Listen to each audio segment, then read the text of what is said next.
귀한 은혜가 이 귀한 예배 시간에 충만할 줄 분명히 믿습니다. 음악의 힘, 여러 번 이야기하지요. 목회자만 설교 시간에 음악의 힘을 이야기합니까? 특히 음악의 힘을 강조하는 곳이 바로 노래교실이죠. 노래교실의 강사들이 오늘 여러분 스트레스 풀고 가시기 바랍니다. 여기는 이 노래들 그냥 목청껏 부르시고 신나시면 가운데 양쪽으로 나오고 춤을 추시면서 모든 스트레스 이 음악에 실어서 날려보내고 가벼운 마음으로 돌아가시기 바랍니다. 노래 교실 선생님들이 음악의 힘은 더 강조합니다. 우리 또한 음악이 우리 인간에게 때론 동물에게 식물에게 미치는 영향 여러 번 들으셨지요. 음악의 힘은 무시하지 못하는 거예요. 음악은 넓은 의미고요. 그냥 우리가 보통 찬양이다, 우리가 교회 안에서 그렇게 이야기를 하지요. 어쩌면 찬양의 힘은 설교의 힘보다 커요.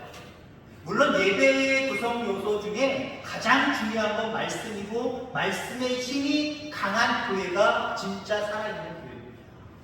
자, 그런데 말씀의 힘이 그 교회 가운데 가장 세지기 위해서는요, 찬양이 뒷받침돼야 돼요. 찬양이 많은 도움을 줘야 됩니다. 음악이 많은 도움을 줘야 돼요. 여러분 주변에 우리가 흔히 저 교회는 어디서 지원을 해서 몇십억 들여서 건물 붙어졌대, 그리고 위치가 좋잖아, 그러니까 사람이 많지, 그런 교회들도 있어요. 근데 정말 처음부터 차곡차곡 시작을 해서 지금 성장한 교회들, 그래서 정말 지금 우리 주변으로 보면은 한 수백 명 내지는 수천 명, 수천 명까지 모이는 게 한두 개밖에 없겠지만, 아마 한국교회도 수백 명, 900명 정도까지 갔지만 1000여 명 넘은 적은 몰라요. 그들은 이야기할지 모르지만 있는지 없는지 잘 모르겠어요. 지금은 아마 주변에 김천 제일교회가 가장 큰가요? 몇 명 모인다 소리 못 들으셨습니까?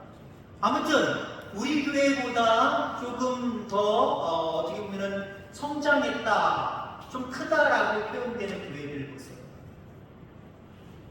음악적인 요소가 꽉 갖춰져 있어요. 우리는 예배를 위해서 찬양을 조금 끼워넣는 식의 찬양이잖아요. 예배 중간에 있는 찬양들 말고, 우리가 예배 전에 우리 장로님을 통해서 그래도 우리 교회는 약 15분 정도, 조금 안 되게 10분 정도 우리가 찬양을 합니다. 근데 여러분들 성장하는 교회를 보세요. 10분, 15분 찬양 안 해요. 30분 그 이상입니다. 그리고 예배 중간중간에 모든 찬양팀들이나 악기팀들이 그 자리에 남아있어서 목회자가 즉흥적으로 이 찬양 한번 합시다, 아니면 목회자가 설교하다가 찬양 나올 때가 있어요. 쫙 맞춰줘 버려요. 윤석전 목사님 아시지요? 연세중앙교회 아주 큰 교회입니다. 성장한 교회입니다. 그 목사님이 해외로든지 국내로든지 강사로 초빙받아서 갈 때가 있었어요. 옛날에 여러분들 훌륭하고 유명하신 강사님들 자기 혼자 갔어요. 아니면 그래도 좀 교회에서 지원해 줄 수 있는 그런 교회 정도면 집사님들이 있어서 그분들이 모셔다 드리고, 그 다음에 같이 있다가 오든지 미리 오고 나중에 끝날 때 가서 또 모시고 오든지 이랬단 말이죠. 근데 요즘의 강사들, 훌륭하고 유명한 강사들은요, 짧은 시간, 1시간, 2시간 가서는 행사하고 오는 그런 거 말고요. 말 그대로 부흥회다 해서 2박 3일, 3박 4일, 4일, 5일 하는 그런 집회들. 윤석준 목사님은요, 해외 가더라도 혼자 안 가요. 찬양팀에도 다 데리고 가요. 그러면 초빙하는 미국 교회는 돈 엄청 많아야 되겠네요, 그죠? 목사님뿐만 아니라 찬양팀 애들까지, 다 앞으로 찬양하는 애들, 악기하는 애들까지 다 비행기표 대줘야 되니까. 먹고 자는 거 대줘야 되니까. 아니요, 윤석준 목사님 다 데리고 가세요. 그리고 다 데리고 가요. 왜? 그분은 사명이 어디에서든지 말씀으로 은혜를 끼쳐야 된다라고 하는 그런 마음을 갖기 때문에 음악의 힘을 그분은 되게 강조를 해요. 그렇기 때문에 나 혼자 가서 뒤에 가만히 있다가 설교 시간만 나와서 설교하는 그 설교의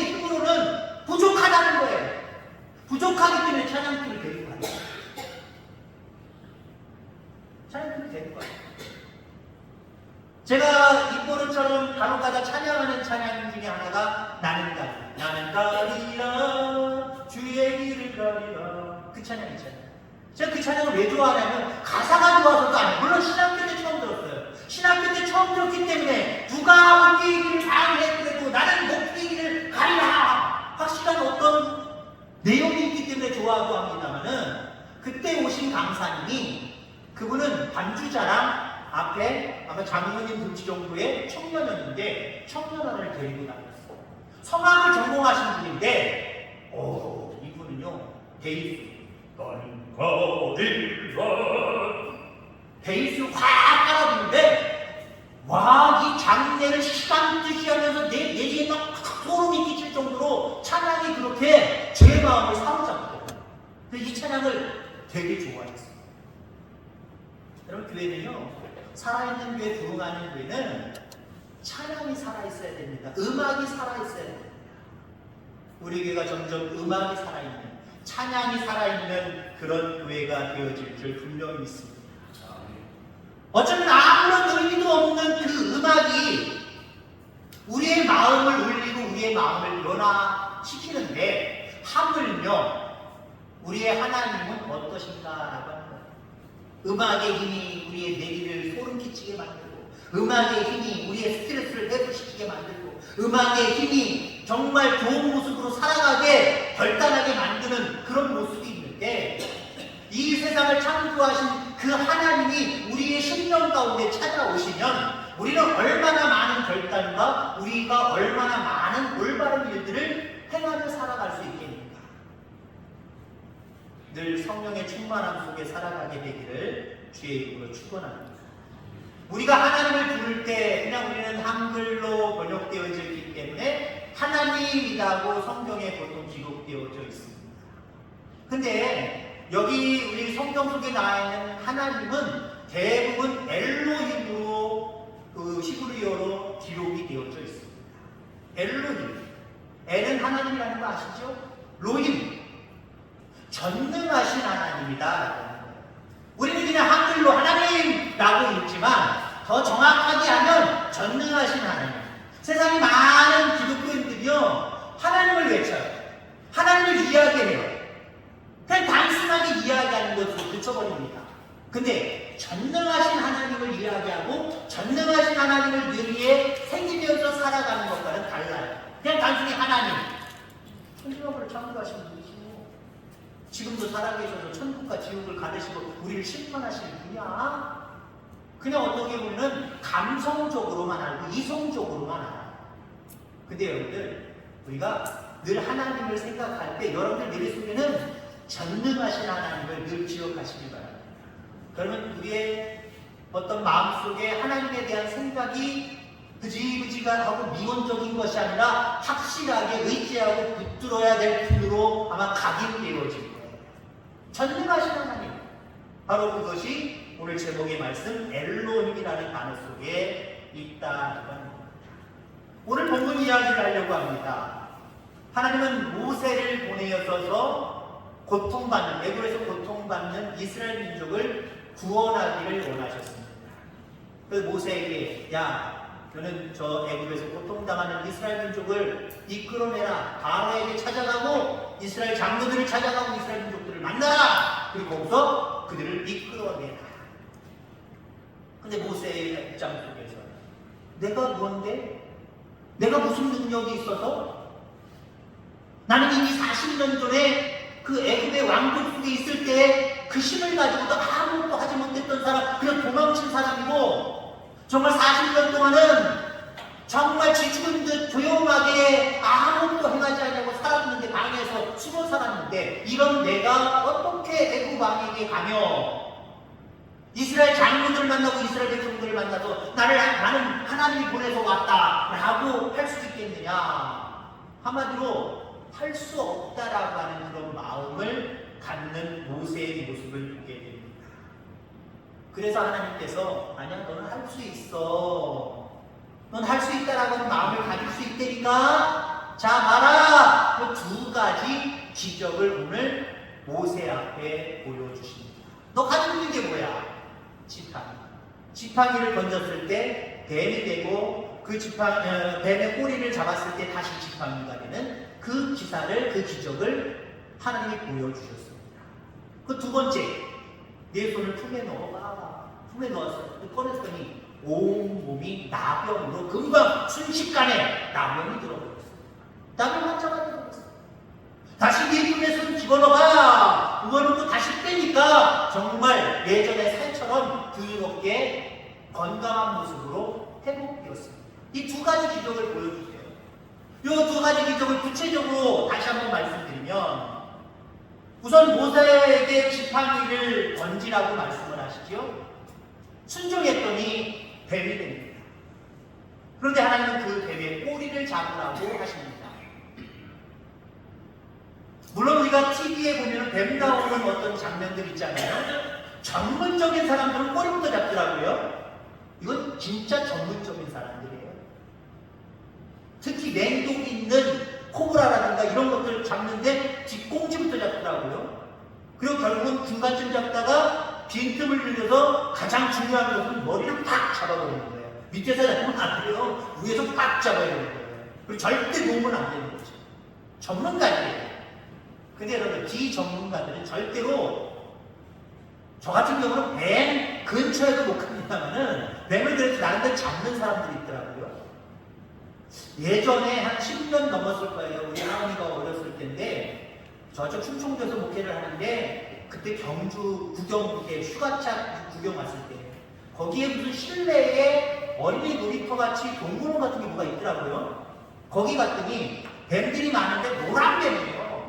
근데 그 사육사가 체험할 사람 부르더니 목에다 걸어주더라고요. 저는 절대 그거 못합니다. 그거 못하는 목사라는 기억하시 해주시기 바랍니다. 뱀 정말 무서워하는 사람. 근데 희한하게 뱀 나오는 프로는 봐요. TV에서 무슨 뱀 나오는 프로는 봐요. 침대에서 봐요. 근데 막상 내 앞에 뱀이 있다? 저와 여러분들이 같이 가다가 그런 일이 생기면 아마 끝까지 그걸 가지고 저를 놀리실 겁니다. 아주 정말 못 볼 일들을 보게 될 겁니다. 뱀은 그만큼 싫어해요. 근데 나름대로 뱀을 잡을 수 있는 사람, 전문가는 아닙니다. 꼬리부터 잡는다는 건 이건 죽는 행위입니다. 죽음의 행위예요. 고개를 들면서 몸이 그 잡은 꼬리를 잡은 사람에게 와서 물어버리기 때문에 비전문가들은 이렇게 할 수 없는 거예요. 근데 모세는 하나님 말씀에 순종해서 꼬리를 잡아야 한다. 그랬더니 확 물은 것이 아니라 다시 지팡이가 되더라라고 하는 거죠. 왜 뱀이 모세를 물지 못했을까요? 능력의 하나님이 모세를 지켜주셨기 때문에 그렇게 된 줄 기억하시기를 주의 이름으로 축원합니다. 전능하신 하나님이 우리와 함께 하시면 우리에게도 보호의 역사, 하나님 인도하시는 역사가 있게 됨을 기억하기를 주의 이름으로 축원합니다. 자, 두 번째 사건은 모세가 손을 품에 넣었을 때, 그리고 뺐을 때 나병이 되고 다시 한번 2차로 그렇게 때 모든 나병이 깨끗하게 되어지는 모습을 보게 되지요. 자, 아마 이 능력들을, 두 가지 기적들을 보고 모세는 마음이 변했을 거예요. 내가 뭔데? 내가 어떻게 이스라엘로 가서 민족들을 구원해내? 그 두 가지 기적의 사건을 보여주셨을 때 모세는 나를 보내신 하나님이, 그리고 나와 함께 하시는 하나님이 능력의 하나님이셨구나. 그리고 능력의 하나님을 확실하게 믿는 사람들은요, 안 돼, 안 해, 절대 이런 말들을 못합니다. 여러분들 아직 찬양 안 해보셨죠? 하나는 해보신 걸로 알고 있고, 하나 못 해보셨나 모르겠네요. 할 수 있다 하시니는, 그 다음에 할 수 있다 해보자. 18번, 19번 나중에 여러분들 하실 거예요. 18번, 19번 요건 제가 개인적으로 이름을 붙였어요. 할 수 있다 시리즈. 할 수 있다 시리즈. 할 수 있다 하시니는 할 수 있다 해보자. 둘 다 할 수 있다가 앞부분에 있단 말이에요. 할 수 있다 하시니가 능력의 하나님, 나의 하나님이잖아요. 그러면 어떤 일이든지 해보자. 이게 가능한 거거든요. 근데 그냥 하나님은 어느 정도 알고 있고 나름대로 믿고 있다고 생각했는데 실질적으로 믿음이 없는 사람들은요, 세상 사람들과 똑같아요.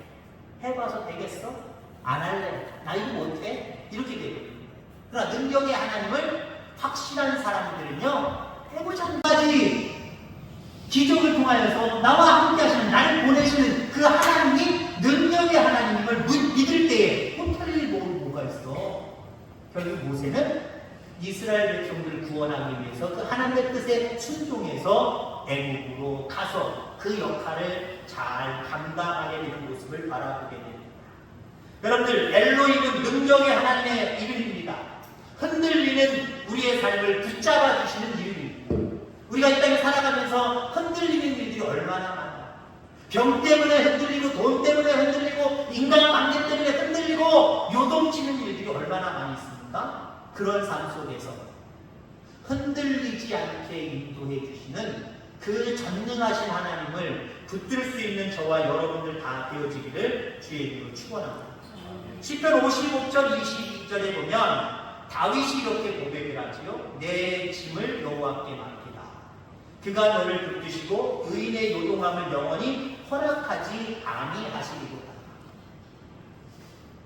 여러분, 고추 말뚝 한번 생각해 보세요. 고추의 말뚝을 중성등성 세우고, 저 같은 경우는 줄을 이용을 합니다. 왜냐하면 오늘 토양들 얘기하셨는데 토양이 그렇게 좋지 않기 때문에 다른 집처럼 고추 대가 아주 손가락 마디만큼 크고 쑥 자라고 그건 없더라고요. 저기다 뭐 거름도 안 주고 아무것도 안 주고 그냥 내버려둬요. 심어놓기만 하고 물만 줬어요. 그러니까 아무래도 여러분들이 전문 농사꾼으로 농사 짓는 것과는 다르게 그냥 아기자기만 해요. 아기자기만. 그리고 적당히 따먹을 수 있을 정도만 해요. 그래서 그런지 제가 하나하나의 말뚝을 박지 아니하고 10개를 심었다고 하면 뭐 말뚝을 한 5개, 3개, 그것밖에 안 들고 중간중간에 줄을 했어요. 줄하는 거 아시죠? 근데 여러분들 한번 비 오고 한번 바람 심하게 보면 쑥 썰어져 있더라고요. 근데 어떤 집들을 보니까요, 하나하나의 말뚝을 제가 박은 말뚝보다도 더 두껍거나 좋은 말뚝들을 박아 놓으셔가지고 줄까지 딱 붙여 놓으셨더라고요. 여유 있게. 흔들릴까요? 안 흔들릴까요? 바람이 불고 비가 막 오면 흔들릴까요? 쓰러질까요? 안 쓰러질까요? 문제입니다. 쓰러질까요? 안 쓰러질까요? 쓰러질까? 안 쓰러질까? 시작! 쓰러진다? 쓰러진다? 안 쓰러진다? 뭐예요? 안 쓰러진다. 제가 생각하는 정답은 쓰러진다. 바람이 얼마나 세게 불면요, 아무리 기둥보다 세워놔도요, 결국 쓰러지더라는 거예요. 근데 안 세운 것보다 세운 게 훨씬 좋고요, 세우셔야 됩니다. 하나의 민물인 말뚝도 고추를, 다른 식물들을 쓰러지지 않게, 요동하지 않게 딱 붙들어주는데 그래도 못 믿는다라고 하는 거죠. 왜요? 하나님이 보내주신 그 강한 바람에 견딜 게 어디 게 있어요. 그 나무 고목들도 바람에 그냥 쓰러져 버리는데 그 기둥이 안 넘어지겠어요. 근데 여러분들, 우리의 삶 가운데 든든한 버팀목이 되어주시는 하나님, 그거 한번 생각해 보세요. 그분께 내가 묶여있고 그분의 손을 단단하게 붙들고 있다고 생각해 보세요.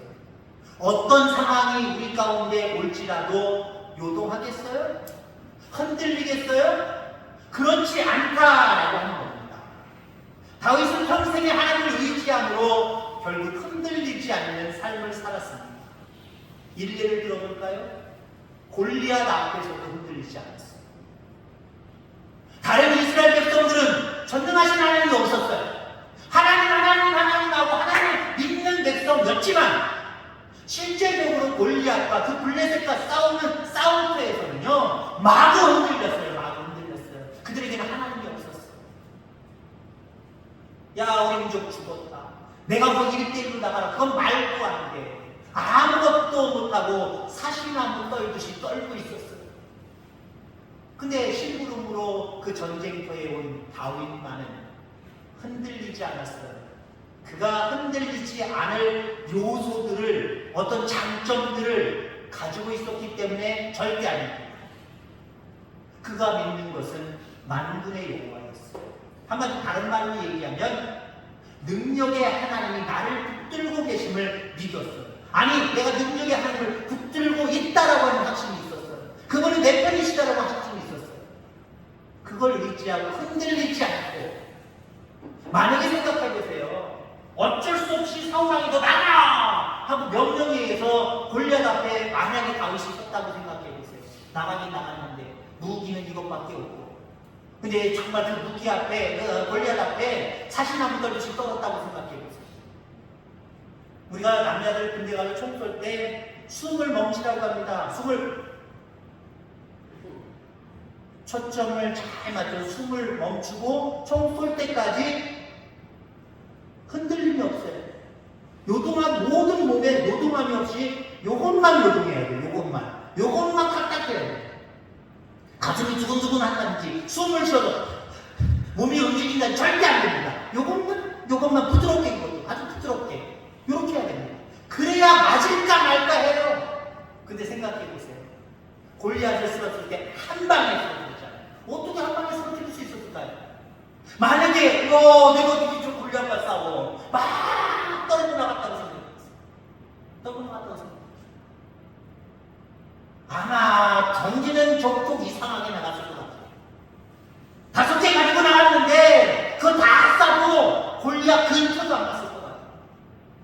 자세가 틀렸으니까요. 요동하니까요. 근데 아무런 요동이 없었어. 왜? 만군의 여호와, 능력의 그 하나님이, 나의 하나님, 나를 지탱해 주시는 신이기 때문에 아무 요동함이 없으니까 달려가면서 한 방에 딱 했더니 그냥 쓰러지더래요.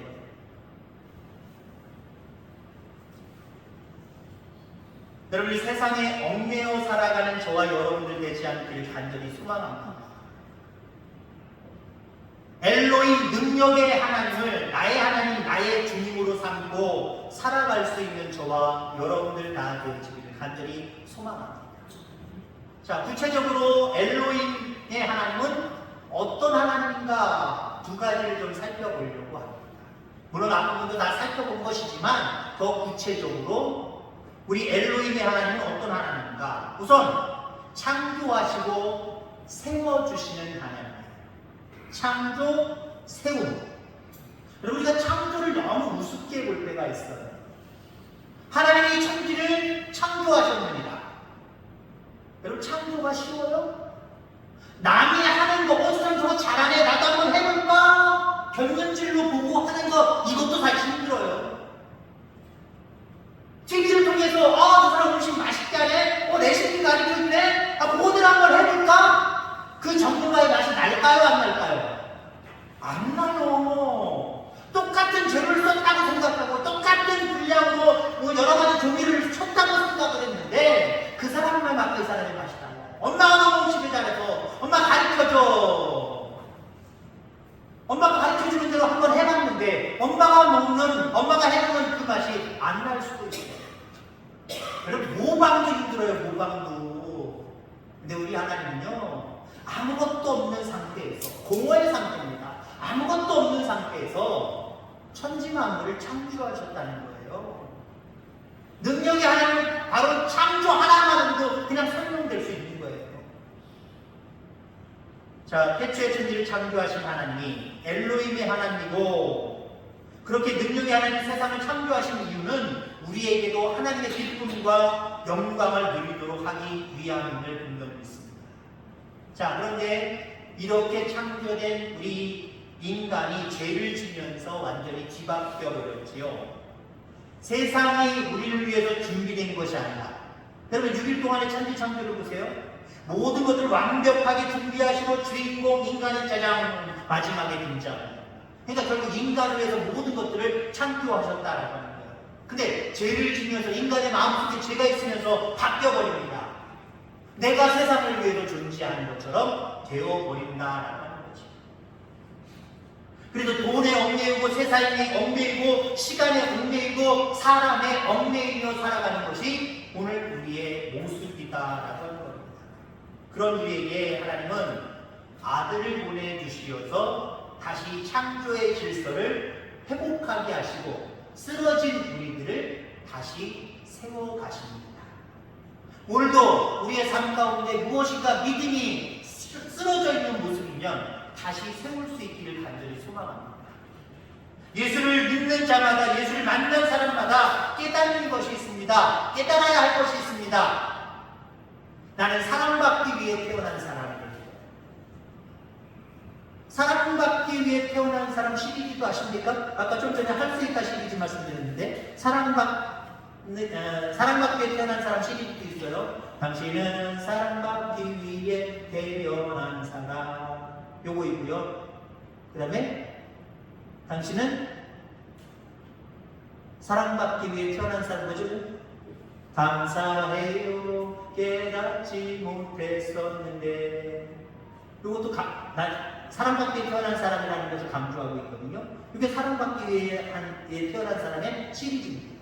그렇습니다. 전능하신 하나님을 체험한 사람들은요, 아, 내가 사랑받기 위해서 태어난 사람이구나, 이걸 느끼고 이걸 확신하게 돼요. 그럼 세상에 많은 사람들이 왜 죄악 가운데, 세상 가운데 얽매이다가 왜 쓰러지고 자빠지고 포기합니까? 나는 아무것도 아니야. 난 별 볼일 없는 사람인가 봐. 난 능력이 없는 사람인가 봐. 그 자리에서 쓰러지고 자빠지는 거예요. 근데 거기에 하나님의 능력이 임하면, 그 능력의 하나님이 그에게 임하면 그는요 새로운 사람이 될 수 있는 거예요. 여러분들 간혹 가다가 이렇게 TV 보면은 난간에서 자살을 시도하는 사람, 그 사람들은 어떤 의인이 나타나서 구출했다라고 하는 그런 내용이 있죠. 며칠 전에도 그런 거 뉴스에 나오더라고요.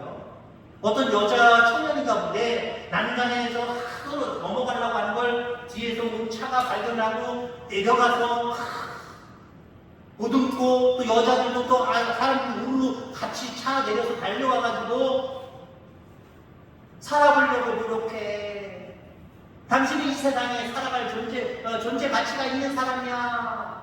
여러 가지 말들을 해주니까, 그 여자가 그 처음에 살인 아저씨한테 왜 살려주셨어요? 근데 그 남자가 인터뷰 나왔어요. 그 여성이, 죽으려고 하는 여성이 나한테 왜 나를 아저씨 살려주셨어요? 그 소리가 아저씨 살려주셔서 고마워요. 그 소리로 들렸대요. 그거 맞아요? 틀려요?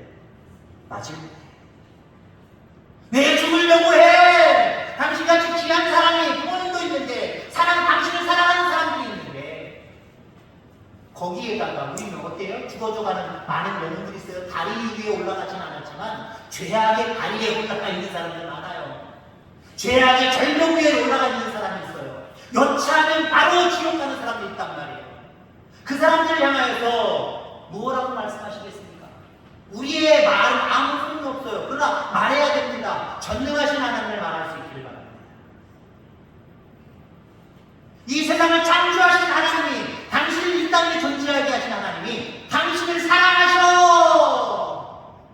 내가 뭔데, 나는 사랑받지 못하고 그냥 이렇게 살아가는 외톨이인가 봐. 이게 쓰러져가는 사람들의 심정이거든요. 근데 전능하신 하나님 나를 사랑하신대요. 당연히 발떡 일어날 수밖에 없는 거예요. 죄악의 자리에서, 쓰러짐의 자리에서 여러분들도 이 세상을 창조하신 전능하신 하나님을 늘 기억할 수 있기를 바랍니다. 그 하나님을 부를 수 있기를 바랍니다. 그러면 그분의 능력으로 우리는 다시 일어나서 더 큰 사랑을 추구하고 받으며 살아갈 수 있음을 분명히 믿습니다. 자, 어떤 엘로힘의 하나님은 어떤 하나님인가? 나를 인도하시는 하나님이에요. 여러분들 인도하시는 하나님이에요. 오늘 5절에 보니까 나는 아브라함의 하나님, 이삭의 하나님, 야곱의 하나님. 우리 집사님 기도하실 때, 이 얘기 하실 때 어디 가셨어요? 기도하고 가셨어요? 직장 가시는 분 때문에요. 오후 낮에 들어가셔서 새벽에 나오시기 때문에. 그래서 삶 감당하려고 어저께도 일하시고 오늘도 일하시고 지금도 나와있으면 참 좋지만 그래도 그냥 또 열심히 살라고 나가시고, 요 기도할 때 그 말씀 하셨죠? 거기에 뭐 요셉의 하나님까지도 끼우고 나의 하나님까지도 아주 지혜롭게 끼워 놓으셨더라고요. 우리의 하나님. 자, 근데 여기 보세요. 아브라함의 하나님, 이삭의 하나님, 야곱의 하나님. 왜 모세에게 이와 같이 능력의 하나님이 말씀하셨을까요? 그거는 내가 아브라함과 이삭과 야곱에게 함께하였던 것처럼 너 모세, 너에게도 내가 함께 해줄 거다. 이 이야기. 그 하나님이 우리 저 집사님 기도한 것처럼 나의 하나님, 우리의 하나님이다. 때로 우리는 하나님의 나와 함께 하심에도 믿지 못하고 내 생각과 내 판단으로 말하고 행동할 때가 있습니다. 그래서 서운해하기도 하고 낙심하기도 하는 그런 모습들을 바라보게 되죠. 근데 이 세 명의 인물들 보세요. 아브라함, 너 먼저 직접 아비 집을 떠나서 내가 지시할 땅으로 가. 순종해서 갔더니 바로 즐거운 일, 행복한 일, 정말 기쁨이 넘치는 삶이 기다리고 있었습니까? 아니었습니다. 계속 실패의 연속이었고 고난의 연속이었습니다.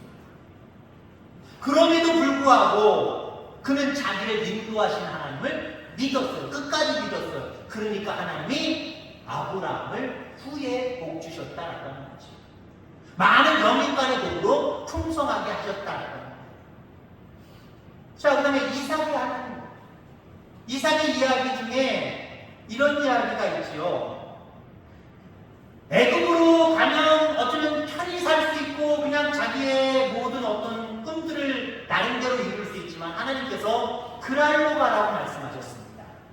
그 말씀에 순종해서 그랄로 갔더니 나름대로 열심히 살려고 가축대를 치면서 가축들에게 필요한 것이 물이잖아요. 물을 팔려고 이제 우물을 파서 우물을 만나서 열심히 살려고 번성해 보려고 노력해 봅니다. 하나님 그라고 가셨습니다. 가라고 하셨습니다. 거기서 잘 돼야 되는 건 아닙니까? 근데 어떤 일들이 벌어져요? 그랄 사람들이 자꾸 그걸 내어 버려. 내가 너 이방에서 들어왔어. 뭐야? 이거 원래 우리 조상들이 가지고 있었던 거야. 내가 이삭이 우물을 만나서 우물을 팔 때마다, 그런데 우리나라처럼 그냥 간정한다고 물이 팍 쏟아지는 게 아니에요. 우리 장로님이 말씀하셨었는데 아프리카에는 우물 파는 데 한 요즘에 한 1,000여만 원이 들어갑니다. 그 외에 다른 지역, 동남아나 이런 데는 뭐 100여만 원도 안 들어가는 곳이 있어요. 너무 차이가 10배 이상이 나잖아요. 그럴 수밖에 없는 게 아프리카는 파는 족족 나오는 게 아니라 10개를 파면 하나가 나올까 말까. 그러니까 이 파는 사람들이 한 번에 파면 수지 맞은 거지만 한 번에 안 파고 여러 개 파고 하다 보니까 돈 더 내나 해서 아마 1,000만 원 이야기가 나는 거고. 그랄도요 우물을 쉽게 만나는 지역이 아닙니다. 근데 이삭은 파는 족족 우물을 만나게 됩니다. 근데 거기에 고난이 있습니다. 자꾸 빼앗겨요. 물론 양보하는 모습으로 보여지지만 다 빼앗겨요. 그럼에도 불구하고 자기를 인도하시는 하나님을 확신했습니다. 의지했습니다. 그의 마지막이 달라졌다라고 하는 거죠. 여러분, 야곱의 하나님, 야곱은 어떻습니까? 장자권을 사모하여 성의 장자권을 몰래 갈취해서 아버지 그리고 형 에서를 피하여서 도망가잖아요. 21년, 20년 동안 외톨이 삶을 살아갑니다. 그럼에도 불구하고 하나님이 자기를 인도하실 줄 믿고 늘 하나님만을 바라봅니다. 그렇습니다. 아브라함, 이삭, 야곱을 인도하셨던 것처럼 오늘 능력의 하나님은 우리를 인도하신다. 끝까지 그분을 의지하고 부르고 살아가시기 바랍니다. 이제 앞으로 하나님을 이야기할 때 능력의 하나님을 머릿속에 생각하고 하나님을 이야기하든지 아니면 입술로도 아예 능력의 하나님이라고 말하든지 우리 하나님이 능력의 하나님, 엘로힘의 하나님인 것을 늘 자각하고 기억하고 또 마음속으로나 겉으로 부르고 외치고 살아가시기를 간절히 소망합니다. 그리할 때 그 모든 능력의 하나님, 특별히 천지를 창조하신 그 능력의 하나님이 우리를 세워 가실 거고요. 끝까지 인도해 주실 줄 믿습니다. 이 은혜가 이 시간 저와 여러분들 가운데 함께하기를 주의 이름으로 축원합니다. 하나님 아버지 감사합니다.